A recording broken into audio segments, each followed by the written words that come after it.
योगेंद्र पाल आपके साथ। आज हम पहुंचे हैं बीके हॉस्पिटल, बादशाह खान अस्पताल की मोर्चरी के बाहर खड़े हैं और आप देख सकते हैं यहाँ तमाम लोग खड़े हैं। ये कर्मचारी हैं बादशाह अस्पताल के। और आपको बता दें, एक बड़ी ही दुखद घटना हुई थी, उसके बारे में जानेंगे क्या है। बीके के सारे कार्यकर्मी आज यहाँ बीके मोर्चे पर मौजूद हैं। पहले अपना परिचय दे दीजिए। सर, मैं चतुर्श्रेणी कर्मचारी यूनियन की सचिव हूँ। मेरा नाम सोनिया शर्मा है। ये मेरे प्रधान है रिंकू जी। सर, अबनीस जिसकी आज डेथ हुई पड़ी है, और डेथ भगवान मैं ना करूं कि ऐसा किसी के साथ हो। और मेरे को बड़ा शोक के साथ कहना पड़ रहा है कि हमारी आज ये जिस उसमें पड़ा है, तो शायद हो सकता है यदि अधिकारी पहले हमारी दो बातें सुन लेते तो शायद इसको ये चीज आज भगवान के पास जाना ना पड़ता। अबनीश की उम्र कितनी थी? अबनीश की उम्र थी 28 साल सर। शादीशुदा था? हाँ जी, शादीशुदा था। 2 साल का लड़का है, एक ही लड़का है इसके पास। बीके में किस उस पर पद पर था? सर, ये 2019 में वार्ड सर्वेंट में लगा था। वार्ड सर्वेंट से इसको पता भी नहीं, बताया भी नहीं गया, और इसको सीपरों में डाल दिया गया सुपरवाइजरों के थ्रू। अधिकारियों की इसमें मिलीभगत है। अधिकारियों से हमने 1-2 बार बोला भी है, अधिकारी सुनते नहीं है। अब कौशल निगम 1 अप्रैल से कौशल निगम यहाँ लागू किया गया। अप्रैल का जब कौशल निगम लागू हुआ तो ज्वाइनिंग लेटर मिले थे हम सबको। उस ज्वाइनिंग लेटर में इस अबनीश को पता पड़ा कि मेरा नाम सीपरों में डाला हुआ है। इसको पहले नहीं पता था कि मेरा नाम सीपरों में। जब अब वो आ गया, ज्वाइनिंग लेटर आ गया, तो ये हमारे पास आया कि बहन जी से सही कराओ, कैसे भी कराओ भाई, सीपरों का काम कराएंगे हमसे। मैं तो पहले से वार्ड सर्वेंट में लगाया हुआ हूँ। हम ऊपर गए, पीएमओ से मिले, सीएमओ से मिले, कोई किसी प्रकार का हमें संतुष्टि नहीं दी गई। मतलब पीएमओ के पास जाओ तो सीएमओ और सीएमओ के पास जाते, हाँ जी, दोनों मतलब इधर उधर गुमराह करते हैं। पीएमओ से मिलते हैं तो वो कह देते सीएमओ से मिलो, और सीएमओ से मिलते हैं तो कह देते पीएमओ से मिलो। ये थी सर। अब ये 2-4 दिन से तो इतनी गहरी टेंशन में था कि इसने मेरे को कल मॉर्निंग में 10:30 बजे फोन भी करा था कि मैडम मैं आपसे मिलना चाहता हूँ, मैं बहुत परेशान हूँ इस टाइम। मैंने कि भाई मिलते हैं, कोई नहीं, कहीं ना कहीं जाके एक बार बात करेंगे, अधिकारी से मिलेंगे या फिर बाहर मंत्रियों से मिलेंगे, इस बारे में बात रखेंगे। ऐसे ही घपले इन सुपरवाइजरों ने ठेकेदारी में करे हुए थे, जो कि जिनका जैसे किरण सुपरवाइजर थी, उसके घर वाले का नाम था रंजीत, जो कि आज तक बीके हॉस्पिटल में कभी भी उसने अपनी शक्ल नहीं दिखाई, फिंगरप्रिंट नहीं है, और उसकी घर बैठे सैलरी दी गई। आज तक भी इसके बारे में किसी को कानो कान खबर नहीं थी। यदि मेरे को पता पड़ा, मैंने ये मुद्दा उठाया, तो पीएमओ मेरे से कटने लगी, सीएमओ कटने लगे। वो अभी भी पीएमओ मैडम आई थी, तो वो मेरे से बोल के गई है कि तुम मेरे ऑफिस में मत आना। सबिता, डॉक्टर सबिता यादव।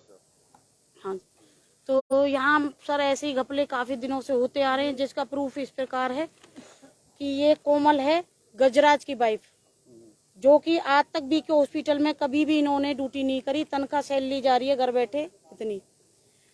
ऐसे ही सर कुछ नाम ये रहे, पीछे मोहर भी लगी हुई है सीएमओ पीएमओ की। तो सर ऐसे ही नाम चलते रहे, घपले होते रहे, और ये तीनों सुपरवाइजर करते रहे। और आज भी इन्होंने कौशल निगम की तरफ से सुपरवाइजर की कोई पोस्ट नहीं है, लेकिन राजेश अकाउंटेंट है, वो इनको बोलता है कि तुम्हारी पोस्ट आ गई। हम कर्मचारी जाते हैं तो बोलता है कि इनकी पोस्ट आ चुकी है, और ये किसी प्रकार से बंदा ड्यूटी नहीं करते, घर बैठे सैलरी जाती है। इसमें अधिकारियों की मिली भगत है। राजेश किलायक साहब हम मांगते हैं भाई कोई सबूत दिखा दो, दिखाने को राजी नहीं है वो किलायक जो है। उससे जब भी हम मिले हैं किलायक से, भाई आप कोई कागज दिखाओ, सुपरवाइजर की पोस्ट कोई तो कागज होगा, उनकी हाजिरी होगी, वो कुछ भी नहीं दिखाता। इन्होंने यहाँ के जो अधिकारी हैं, इन्होंने जो कुछ करा है गलत करा है। अगर जो बच्चा पहले इस चीज को कह रहा था कि भाई मेरे को जीडीए में रख दो, मेरी सीपर से हटा दो पोस्टिंग, मेरे को कुछ ऐसा लगा जिस टाइम पे ये भर्ती हुई है ना कौशल योजना की, इन्होंने अपने बच्चे क्लास 4 में करा लिए जेडीओ में इन सुपरवाइजरों ने, और 11 बच्चे इन्होंने सीपर में डाल दिए जो इस कार्ड से बिलोंग नहीं रखते, उसमें कर दिए इन लोगों ने। इन बच्चों को जब बाद में पता चली है कि ऐसे बात, भाई इन्होंने लेटर मिलने के पता चला कि हम तो यार सीपरों में कर रखे हैं। इन्होंने आवाज उठाई है, हमारे जो प्रधान है बहन जी हैं, इनको कईयों को बोला, अधिकारी को बोला, ऊपर भी ऐसे बात है। इस लड़के ने भी बोला जो एक्सपायर हुआ है बेचारा, इसने बोला भाई मेरे साथ ऐसा हो रहा। हमने भी इसको आश्वासन दिया करवाते हैं कैसे भी है, पर अधिकारी हमारी 1 से लाख तक नहीं सुन रहा। तो अभी फिलहाल क्या मांग है आपकी? मांग एक यही है भाई किसी भी तरह से हमें न्याय मिलना। हाँ, बीके से जो यहाँ के अधिकारी है उनसे हमारी एक ही यही रिक्वेस्ट है भाई किसी भी तरह से इसके परिवार को कैसे भी किसी भी चीज का कोई भी सहारा लगाया जाए, नौकरी दी जाए, कैसे भी कोई सहारा लग सके तो बहुत अच्छी बात होगी। पर हमें ये लग नहीं रहा कि ये हमारे अधिकारी इस काम को करेंगे। प्रधान जी, अगर सरकार या फरीदाबाद प्रशासन आप देख सकते हैं आपकी बात कि मांग किस पूरी तरह नहीं से करता तो नेक्स्ट कदम क्या होगा आपका? अगला कदम क्या होगा फिर? अगर यहाँ की अफसर हमारी ये सुनवाई नहीं करते हैं तो हम धरना प्रदर्शन करेंगे। और बहुत ही काफी दुखद मामला है, क्या कहेंगे इस बारे में भी एक बारी विस्तार में? मुझसे उम्र ज्यादा नहीं है, 28 साल है। मुझे वो कई बार मिला, हर बार जब भी मिलता तब राम राम करते ही बेचारा कहता था कि प्रधान जी मेरा ये नाम चेंज करवाओ, मैं बहुत डिप्रेशन में जा रहा हूँ, मैं बहुत तकलीफ हो रही है मुझे। मैं कई बार जाता हूँ तो मुझको सुनने में आता कि मैं तेरे को सीपर में काम करवाएंगे।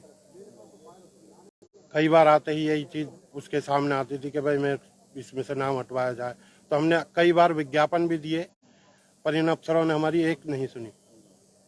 बेचारा हम भगवान से दुआ करते कि किसी का ऐसा हालात न बने कि जो कोई ऐसे डिप्रेशन में जाए और किसी के साथ ऐसा हादसा हो जाए।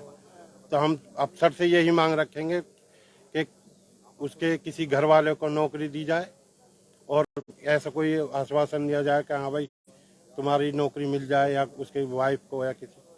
तो हम अफसरों से यही मांग करेंगे। कुल मिला के बीके प्रशासन की टाल मटोल ढील ढिला बढ़ती जा रही है एकदम। शुरू से ही यही हाल है इस बीके हॉस्पिटल में। फर्जी नाम चल रहे हैं, पैसों का धांधलेबाजी चल रही है। मटन टी तक में ऐसे ऑपरेशन थिएटर में भी पैसों की वो चलती है जी, धांधलेबाजी, पैसे ले लेके। उनके परिवार से कौन है? फरीदाबाद आपको बताएंगे जी। क्या नाम है आपका? शंकर लाल।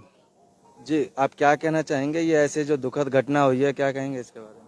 इसके बारे में अवनीश को 4th क्लास में भर्ती किया गया था और इन्होंने बगैर बताए उसको जो है स्वीपर में डाल दिया। तब से ये टेंशन में था और बहुत ज़्यादा टेंशन में था। कल रात जो है इसकी हालत बिगड़नी शुरू हुई, तब इसको हम यहाँ लेके आए और ECG करते टाइम उसकी डेथ हो गई। तो अवनीश ने पहले भी कभी आपसे कहा था कि ये ऐसे ऐसे बात है? हाँ, अभी कुछ दिन पहले से कहता आ रहा है। बाबूजी, अभी क्या मांग है आपकी सरकार से और बीके प्रशासन से? बीके प्रशासन से हमारी ये मांग है कि इसके परिवार को एक नौकरी मिलनी चाहिए।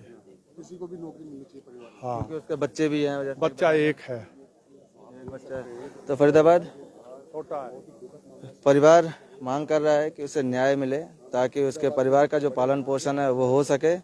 जोड़ेंगे आपको शहर की ऐसी और महत्वपूर्ण खबरों के साथ। धन्यवाद।